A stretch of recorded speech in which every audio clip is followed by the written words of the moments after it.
মধ্যপ্রাচ্যের আকাশে তখন এক অদ্ভুত নীরবতা। চারপাশটা যেন থমথমে, বাতাসে এক অদৃশ্য বারুদের গন্ধ। এই জ্বলন্ত যুদ্ধক্ষেত্রে আচমকাই এমন একটি দেশের নাম জড়িয়েছে যার সামরিক শক্তি আর অস্ত্রভাণ্ডার নিয়ে পৃথিবীর কোনো গোয়েন্দা সংস্থা, এমনকি সিআইএ বা মোসাদের কাছেও নিখুঁত কোনো তথ্য নেই। দশকের পর দশক ধরে যে দেশের একরেখার শাসক পুরো বিশ্বকে এক রহস্যময় মহাপ্রলয়ঙ্কারী অস্ত্রের ভয় দেখিয়ে আসছেন, তিনি এবার সরাসরি এই যুদ্ধে নেমে পড়েছেন। হ্যাঁ, ঠিকই ধরেছেন, কথা হচ্ছে কিম জং উনের উত্তর কোরিয়াকে নিয়ে। ইরান যেভাবে পরাশক্তিগুলোর চোখ রাঙানি উপেক্ষা করে একের পর এক প্রতিরোধ গড়ে তুলছে, তা আন্তর্জাতিক রাজনীতির বিশেষজ্ঞদেরও হিসাব নিকাশ ওলটপালট করে দিয়েছে। তবে ইরান এই লড়াইয়ে একা ছিল না। যখনই মধ্যপ্রাচ্যের সাগর উত্তাল হয়ে উঠেছিল, ঠিক তখনই নিঃশব্দে ভেসে এসেছিল চীনের একটি অত্যাধুনিক গোপন গোয়েন্দা জাহাজ। এই ভাসমান রাডারটি সমুদ্রের বুকে পাহারারত মার্কিন জাহাজগুলোর প্রতিটি সূক্ষ্ম নড়াচড়া, প্রতিটি অবস্থান লাইভ ট্র্যাকিং করে সরাসরি তেহরানের নিয়ন্ত্রণ কক্ষে পাঠিয়ে দিচ্ছিল। ঠিক একই সময়ে মস্কো থেকেও এসেছিল এক অভাবনীয় উপহার। রাশিয়া তাদের বিমান বাহিনীর সবচেয়ে ধ্বংসাত্মক ও অত্যাধুনিক যুদ্ধবিমান ইরানের হাতে তুলে দিয়েছিল। রাতারাতি পুরো আকাশপথের নিয়ন্ত্রণের সমীকরণটাই বদলে গিয়েছিল। কিন্তু পর্দার পেছনের এই খেলা এখানেই থেমে থাকেনি। সম্প্রতি পিয়ংইয়ং থেকে এমন একটি ভিডিও বার্তা প্রকাশ করা হয়েছে যা পেন্টাগন এবং তেল আবিবের জন্য এক জীবন্ত দুঃস্বপ্ন। সেই রাষ্ট্রীয় ভিডিওতে এক বুক কাঁপানো আন্তঃমহাদেশীয় ব্যালিস্টিক মিসাইল প্রদর্শন করা হয়েছে।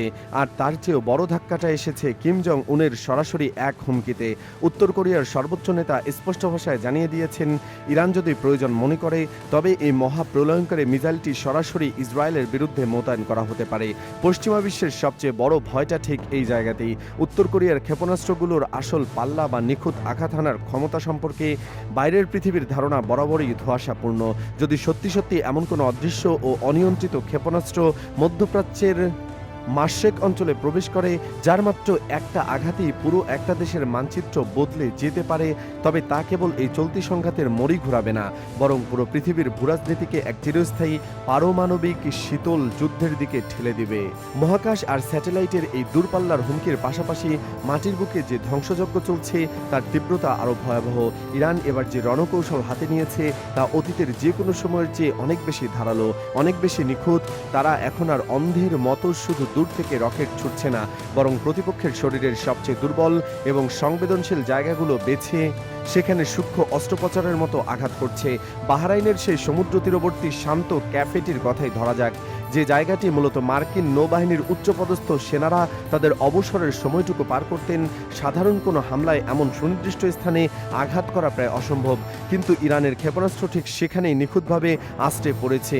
এটা কোনো কাকতালীয় ঘটনা কিংবা লক্ষ্যভ্রষ্ট হামলা ছিল না, এটি ছিল ওয়াশিংটনের বুকে এক চরম মনস্তাত্ত্বিক চপেটাঘাত। তেহরান এই হামলার মাধ্যমে বিশ্বকে জানিয়ে দিল মার্কিন সেনারা কোথায় খাচ্ছে, কোথায় ঘুমাচ্ছে, তার প্রতি মুহূর্তের খবর তাদের টেবিলে আছে। মধ্যপ্রাচ্যের কোনো কোণেই আর মার্কিন বাহিনীর জন্য নিরাপদ আশ্রয়স্থল নয়। এই মনস্তাত্ত্বিক ধাক্কা কাটতে না কাটতেই শুরু হলো একের পর এক সামরিক ঘাটের পতন। বাহরাইনের মার্কিন পঞ্চম নৌবহরের একটি অত্যন্ত গুরুত্বপূর্ণ কৌশলগত ঘাঁটিতে একের পর এক হামলা চালানো হয়েছে। সেখান থেকে আসা আগুনের লেলিহান শিখা আর ধ্বংসস্তূপের ভিডিও ফুটেজগুলোই প্রমাণ করে হামলার তীব্রতা কতটা ভয়াবহ ছিল। তবে আসল বিপদের ঘণ্টা বেজে উঠেছে জর্ডানের সীমান্ত এলাকায়। জর্ডানেল আর আজরাক বিমান ঘাঁটি, যা এতকাল মধ্যপ্রাচ্যে মার্কিন বিমান বাহিনীর প্রধান দুর্গ হিসেবে পরিচিত ছিল, তা এখন ধ্বংসস্তূপ। উপগ্রহ থেকে পাওয়া অতি সাম্প্রতিক চিত্রে দেখা গেছে সেখানকার শক্তিশালী কংক্রিটের বিমান আশ্রয় কেন্দ্রগুলো, যার ভেতরে কোটি কোটি ডলারের যুদ্ধ বিমান এবং ব্ল্যাক হক হেলিকপ্টারগুলো রাখা থাকতো, সেগুলো এখন দুমড়ে মুচড়ে মাটির সাথে মিশে গেছে। আধুনিক যুদ্ধবিদ্যায় একটি প্রবাদ আছে, ডানা কাটা পাখি যেমন উঠতে পারে না, তেমনি বিমান ছাড়া একটি বিমান ঘাঁটি কেবলই এক টুকরো মরুভূমি। ইরানের সবচেয়ে বড় এবং জাদুকরী কৌশলগত জয়টি এসেছে কুয়েতের মাটিতে। সেখানে মার্কিন সামরিক বাহিনীর দুটি অত্যন্ত সংবেদনশীল ঘাঁটিতে সফল আঘাতের দাবি করা হয়েছে। এর মধ্যে একটি বিশাল অস্ত্র ও গোলাবারুদের মূল মজুতগার, আর অন্যটি ছিল আমেরিকার গর্ব বিশ্ববিখ্যাত প্যাট্রিয়ট মিসাইল ডিফেন্স সিস্টেমের প্রধান রাডার চোখ। এই একটি আঘাতেই ইরানের আসল মাস্টার প্ল্যান পরিষ্কার হয়ে যায়। আকাশ থেকে ধেয়ে আসা যে কোনো ক্ষেপণাস্ত্রকে শনাক্ত করে ধ্বংস ধ্বংস করার মূল চালিকা শক্তি হলো এই রাডার। রাডার যদি একবার অন্ধ হয়ে যায় তবে কোটি ডলারের মিসাইল ডিফেন্স সিস্টেম কেবল একটা খেলনায় পরিণত হয়। ইরান ঠিক এই কাজটাই করেছে। তারা আগে প্রতিপক্ষের চোখ উপড়ে ফেলেছে যেন পরের আঘাতগুলো ঠেকানোর আর কোনো উপায় না থাকে। এই নিখুঁত ও পরিকল্পিত ধ্বংসলীলায় চেইন রিয়াকশন ছড়িয়ে পড়েছে ইরাকের এরবিলে। সেখানে কুর্দিশ যোদ্ধাদের সুরক্ষিত সদর দপ্তরকে লক্ষ্য করে আকাশ থেকে বৃষ্টির মতো নেমে এসেছে একের পর এক ক্রুজ মিসাইল।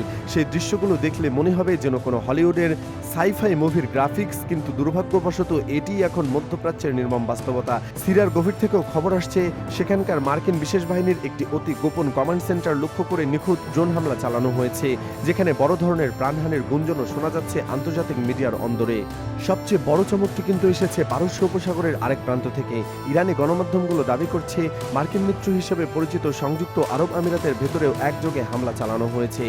যদি এই দাবির সত্যতা শতভাগ প্রমাণিত হয় তবে এটি স্পষ্ট যে ইরানের যুদ্ধেন্দেহী নীতি এখন আর শুধু ইসরায়েল বা আমেরিকার মূল ঘাটের মধ্যে সীমাবদ্ধ নেই। তেহরান এখন পুরো মধ্যপ্রাচ্যকে এক লাইনে দাঁড় করিয়ে বার্তা দিচ্ছে, যারা যারা ওয়াশিংটনের হাত ধরবে তাদের প্রত্যেককে এই আগুনের মাসুল দিতে হবে। মাঝের এই রক্তক্ষয়ী সামরিক অভিযানের সমান্তরালে কূটনৈতিক টেবিলগুলোতে শুরু হয়েছে এক নীরব রক্তপাত। লাতিন আমেরিকার অন্যতম পরাশক্তি এবং বিশ্বের শীর্ষস্থানীয় অর্থনৈতিক দেশ ব্রাজিল হঠাৎ করে ইসরায়েলের সাথে তাদের বহু বছরের পুরনো এক বিশাল সামরিক চুক্তি স্থগিতের ঘোষণা করেছে। প্রায় $134 মিলিয়ন এই প্রতিরক্ষা চুক্তি বাতিলের পেছনে ব্রাজিলের বর্তমান সরকার সরাসরি জানিয়েছে তারা আন্তর্জাতিক মঞ্চে মানবতার নীতি থেকে বিচ্যুত হতে চায় না। এই কূটনৈতিক চালটি প্রমাণ করে ইসরায়েল কেবল যুদ্ধক্ষেত্রে কোণঠাসা হচ্ছে না, বরং বৈশ্বিক মানচিত্রে তারা ক্রমশ একঘরে এবং বন্ধুহীন হয়ে পড়ছে। পুরো মধ্যপ্রাচ্যের এই বিশৃঙ্খল পরিস্থিতিকে যদি আমরা একটি সুতোয় গাঁথি তবে একটি অত্যন্ত ডোমিনো ইফেক্ট বা তাসের ঘরের মতো ভেঙে পড়া চিত্র ফুটে ওঠে। ইরানের এই নতুন যুদ্ধ কৌশল খুবই পরিষ্কার। প্রথমে কুয়েত, তারপর বাহরাইন, এরপর জর্ডান। প্রতিটি দেশে তারা প্রথমে রাডার অন্ধ করেছে, অস্ত্রের ডিপো ওড়াচ্ছে, তারপর মূল সামরিক পরিকাঠামোকে পঙ্গু করে দিচ্ছে। ইরানের বিপ্লবী গার্ড বাহিনী বা আইআরজিসি ইতিমধ্যেই হুঙ্কার দিয়ে বলেছে মার্কিন যুক্তরাষ্ট্র খুব শীঘ্রই তাদের তল্পিতল্পা গুটিয়ে মধ্যপ্রাচ্য ছেড়ে পালাতে বাধ্য হবে। কিন্তু আসল সত্যটাকে আসলেই এখানে শেষ। ইতিহাসকে এত সহজে মার্কিন সাম্রাজ্যের পিছু হটা দেখতে চলেছে। আমেরিকা কি সত্যি তাদের এত বছরের তৈরি করা মধ্যপ্রাচ্যের এই সাম্রাজ্যকে এভাবে ধূলিসাৎ হতে দেবে, নাকি এই অভূতপূর্ব ধ্বংসলীলার পর পশ্চিমা ন্যাটো জোট এমন কোনো পাল্টা প্রলয়ঙ্কারী প্রতিক্রিয়া দেখাবে যা পুরো অঞ্চলকে ছাপিয়ে মানব সভ্যতাকে তৃতীয় বিশ্বযুদ্ধের দোরগোড়ায় দাঁড় করিয়ে দেবে?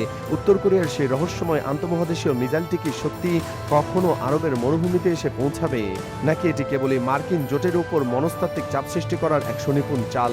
আর সবচেয়ে বড় প্রশ্ন, কাতারের মতো দেশগুলো যারা এখনো এই সংঘাতের বাইরে থেকে নিজেদের শান্ত রাখার চেষ্টা করছে, তারা কি শেষ পর্যন্ত এই আগুনের গোলকধাতা থেকে নিজেদের রেহাই দিতে পারবে?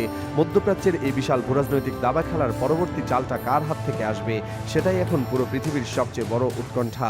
আপনার কি মনে হয়, উত্তর কোরিয়া কি সত্যি এই যুদ্ধে সরাসরি তাদের সেনা বা ক্ষেপণাস্ত্র পাঠাবে, নাকি এটি কেবলই ইরানের বাহুবলকে বিশ্বের সামনে আরও শক্তিশালী দেখানোর একটি আন্তর্জাতিক রাজনৈতিক চাল? এই উত্তাল পরিস্থিতি বিশ্বকে কোন দিকে নিয়ে যাচ্ছে?